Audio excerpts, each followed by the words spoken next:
ଯେ ଭାଇ ଗଣତନ୍ତ୍ରରେ ଲୋକ ହଉଛନ୍ତି ମାଲିକ। ଏଠି ଆମେ କେହି ମାଲିକ ବସି ନାହୁଁ। ଆର୍ଆଇ ଅମିନ ଠାରୁ ଆରମ୍ଭ କରି ମୁଖ୍ୟମନ୍ତ୍ରୀ ପର୍ଯ୍ୟନ୍ତ ଆମେ କେହି ମାଲିକ ନୁହଁ। ଆମେ ସମସ୍ତେ ହେଲୁ ସେବକ। ମାଲିକ ତ ସେଇମାନେ 4.5 କୋଟି ଓଡ଼ିଆ, ସେମାନେ ହଉଛନ୍ତି ଗଣତନ୍ତ୍ରର ମାଲିକ। ଆମେ ସେବକ, ସେମାନେ ଭିଆଇପି। ଆମେ ସେମାନଙ୍କୁ କେମିତି ଭିଆଇପି ଟ୍ରିଟମେଣ୍ଟ ଦେଇପାରିବା। ତହସିଲ ଅଫିସକୁ କେବେ କିଏ ଯଦି ଯେଉଁଦିନ କହିବ, ମୁଁ ତ ଘୁରୁଛି 30ଟା ଯାକ ଜିଲ୍ଲା ଯାଇଛି, ଆପଣମାନଙ୍କ ଭିତରୁ ବହୁତ ଜଣଙ୍କୁ ମୁଁ ଜିଲ୍ଲାରେ ସମୀକ୍ଷା ବୈଠକରେ ଭେଟି ସାରିଛି, ଆପଣମାନଙ୍କ ସାଙ୍ଗେ ବାର୍ତ୍ତାଳାପ କରିସାରିଛି।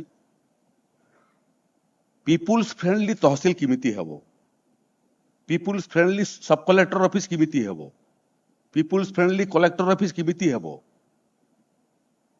ଗୋଟେ କୌଣସି ସମସ୍ୟା ପାଇଁ ଜଣେ ଆସିବ ସେବା ପାଇବା ପାଇଁ, ତାକୁ ଆମେ କେମିତି ଭିଆଇପି ଭଳିଆ ବ୍ୟବହାର କରିପାରିବା, ଚୌକି ଖଣ୍ଡେ ଅଫର କରିପାରିବା, ଗ୍ଲାସେ ପାଣି ପିଲେଇ ପାରିବା, ତାର ସମସ୍ୟା ଟିକେ ଧୈର୍ଯ୍ୟର ସହିତ ଶୁଣିପାରିବା, ତାର ମୂଳ ସମସ୍ୟା ସମାଧାନ ହଉ କି ନ ହଉ, ଆମର ବ୍ୟବହାର ତାକୁ ତାର ମୂଳ ସମସ୍ୟାର ସମାଧାନ ଠାରୁ ଆହୁରି ସେ ପ୍ରଭାବିତ ହେବ ଆମର ବ୍ୟବହାରରେ।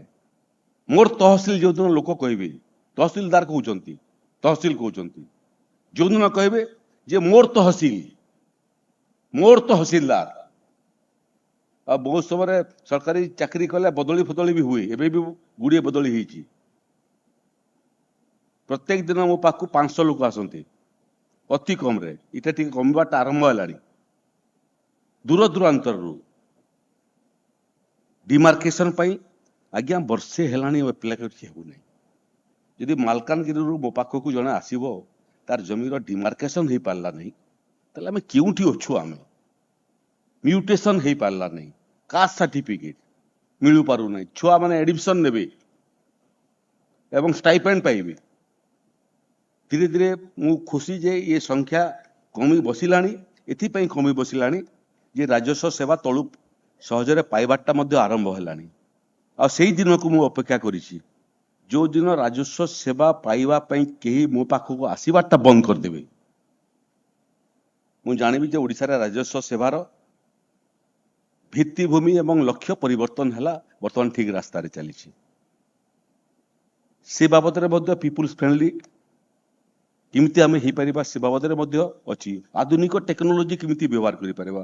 ଏଠି ବୁଲିଲା ବେଳକୁ ମଧ୍ୟ ଆପଣମାନଙ୍କୁ କହିଛି, ଆପଣମାନେ ଇଏ ଇନାଗୁରାଲ ସେସନ ପରେ ଓପନ ସେସନ ମଧ୍ୟ ଅଛି, ପ୍ରଶ୍ନୋତ୍ତର ମଧ୍ୟ ଅଛି। ଆପଣଙ୍କର ସଜେସନ ଆପଣ ଦେଇପାରିବେ, ଆପଣଙ୍କର ସଜେସନ ଲିଖିତ ଭାବରେ ବି ଦେଇପାରିବେ। ଏଠି କହିଲେ କହୁଥିଲେ ମୁଁ ଚିଫ ସେକ୍ରେଟାରୀ ଏବଂ ଡେଭଲପମେଣ୍ଟ କମିଶନର ଏବଂ ରେଭିନ୍ୟୁ ସଚିବ ସାଙ୍ଗରେ କଥା ଲାଗିଲା ବେଳେ ସେମାନେ ଏକମତ ହେଲେ ଯେ ଇଏ ସେଟଲମେଣ୍ଟ ଅପରେସନ ବନ୍ଦ ହେବାର ଉଚିତ ନଥିଲା। ସେମାନେ ବି ଏକମତ, କେମିତି ପୁଣି ଆଉ ଥରେ ସେଟଲମେଣ୍ଟ କରିପାରିବା କି ଜମି ଜମା ମାମଲାକୁ ନେଇକରି, ଏବଂ ନିଖୁଣ ଭାବରେ କରିପାରିବା।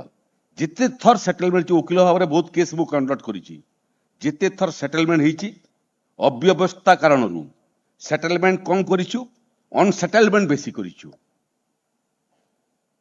ନିଖୁଣ ସେଟଲମେଣ୍ଟ କେମିତି କରିବା, ଏସବୁ ବିଷୟ ମଧ୍ୟ ଏଠି ଆଲୋଚନା ହେବ। ରାଜସ୍ୱ ଆଇନରେ ବି ଯଦି କିଛି ପରିବର୍ତ୍ତନ କରିବାର ଆବଶ୍ୟକତା ଆପଣ ଅନୁଭବ କରୁଛନ୍ତି, ସେ ବାବଦରେ ମଧ୍ୟ ଆପଣ ଉଲ୍ଲେଖ କରିପାରିବେ। ଚିନ୍ତା କରୁଛୁ, ଗୁଡ଼ିଏ ସଂଶୋଧନ କଲୁଣି, ଓପିଏଲ ଓଜିଏଲଏସ୍ ଗୁଡ଼ିଏ ଆମେ ସଂଶୋଧନ କରିସାରିଲୁଣି। ଆମେ ତ ଏଇ ଲକ୍ଷ୍ୟ ରଖିଛୁ ଯେ ଯେଉଁ ଆଇନର ଆବଶ୍ୟକତା ନାହିଁ, ପୁରୁଣା ଆଇନ, ବ୍ରିଟିଶ ଯୁଗର ଆଇନ, ତାକୁ ସମାପ୍ତ କରିବା ପାଇଁ ମଧ୍ୟ ଚିନ୍ତା କରୁଛୁ।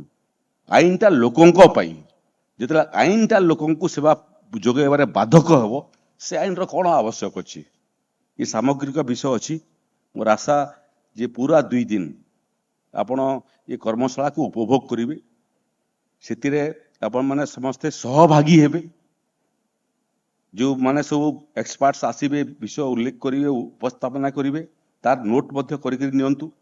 ଆପଣଙ୍କର କ'ଣ ନୋଟ୍ ଦେବାର ଅଛି ସେଇଟା ମଧ୍ୟ ଦିଅନ୍ତୁ। ଏବଂ ଆଜି ବିଭିନ୍ନ ଜିଲ୍ଲା ଯେଉଁମାନେ ଭଲ କାମ କରିଛନ୍ତି, 3ଟା ଜିଲ୍ଲା ତାଙ୍କର ସଫଳ କାହାଣୀ ମଧ୍ୟ ଏଠି ଉପସ୍ଥାପନା କରିବେ। ଯେଉଁ ଯେଉଁ କାମ ସେବାରେ ବିଭିନ୍ନ ବ୍ୟକ୍ତି କିମ୍ବା ଅଧିକାରୀ କିମ୍ବା ତହସିଲ କିମ୍ବା ଜିଲ୍ଲା ସଫଳତା ହାସଲ କରିଛି, ତାଙ୍କର ସଫଳ କାହାଣୀ ମଧ୍ୟ ସେମାନେ କହିବେ। 2 ଦିନ ଭିତରେ ଆପଣମାନେ ପରସ୍ପର ସାଙ୍ଗରେ ମଧ୍ୟ ବାର୍ତ୍ତାଳାପ କରନ୍ତୁ। परस्पर अनुभव को बांटंतु परस्पर भितर आउ मोर पूरा विश्वास जे पृथ्वी रे एभलिया समस्या नहीं जो समस्यार समाधान आमे करी पारिबा नहीं।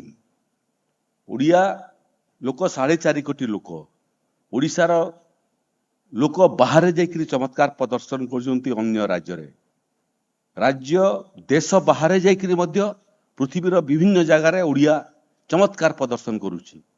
ओडिशा रे काहेकि चमत्कार प्रदर्शन करि परिबो नहीं। आ एठी केही बड़ अधिकारी नुह ये 2 दिन कर्मशाला रे केही बड़ अधिकारी नुह केही छोट अधिकारी नुह आमर समस्तंकर दर्जा समान आमे समस्ते जने जने डेलीगेट ये 2 दिन कर्मशाला रे भावर आदान प्रदान करिया पई आ मु विश्वास करन टीम वर्क ऊपर पूरा अमीन ठारू आरंभ करी चीफ सेक्रेटरी पर्यंत तहसीलदार ठारू आरंभ करी आरडीसी पर्यंत एवं कलेक्टर ठारू आरंभ करी ओडिशार विभिन्न विभाग सचिव मानकर पर्यंत ये समस्ते समस्ते होउचंती गोटे टीम। व्यक्ति मैच जीते टीम टूर्नामेंट जीते मते मैच जीतिबार नहीं मते टूर्नामेंट जीतिबार अछि। विकसित ओडिशा गठन करिबारे 2036 भितर राजस्व विभाग किमिति अग्रगामी हेकरी आग धाड़ी रे रहिबो एवं नुआ ओडिशा आधुनिक ओडिशा विकसित ओडिशा गठन करिया पई राजस्व विभाग किमिति तार नेतृत्व नेबो एवं श्रेष्ठ बिंधाणी हेबो। विशु महाराणा भी आमे हेबु कोणार्क निर्माण एवं धर्मपद मध्य आमे हेबु नुआ ओडिशा गठन करिबार किमिति तहसीलदार माने गोटे गोटे धर्मपद होई परिबे नुआ ओडिशा विकसित ओडिशा गठन करिया पई। आरई अमीन माने गोटे गोटे विश्वकर्मा भलिया विशु महाराणा मग धर्मपद होई परिबे। कठिन काम अछि ते संदेह नहीं। रास्ता मध्य बहुत लंबा 11 वर्ष आहुरी अछि रास्ता मध्य लंबा रास्ता कठिन किंतु से लंबा रास्ता एवं कठिन रास्ता को अतिक्रांत करी 2036 बेलू आमर जो 4.5 कोटी ओडिया लोकर स्वप्न एक विकसित ओडिशा समृद्ध ओडिशा आधुनिक ओडिशा देखा से आमे समस्ते जने जने धर्मपद हवा पड़ो। शेष गोटे केवल पंक्ति इंग्राजी जड़े कवि लेखक दार्शनिक रॉबर्ट फ्रोस्ट से एक कविता बहुत समय मत जिते कौन ना कौन समस्यार भितर मु विचलित हुए से समय से कविता मु गुंजन करे। रॉबर्ट फ्रोस्ट तांकर से कविता हला the wood is lovely dark and deep the wood is lovely dark and deep I have promises to keep miles to go before I sleep. ओडियार कवि राधा मोहन गौडनायक ताको ओडिया रे आहुरी चमत्कार अनुवाद कली। सुंदर जेतिकी अंधार सेतिकी एही जे गहन बन सुंदर भी अच्छी अंधार भी अच्छी गहन बन तेणु तू अपना संकल्पे अटल अचल हरे बन आगरे पड़ी पथ बहु दूर आहुरी केते जे बाकी चालिबी चालिबी न पड़बी थकी बुझिबा आगरु आकी। बहुत बहुत धन्यवाद।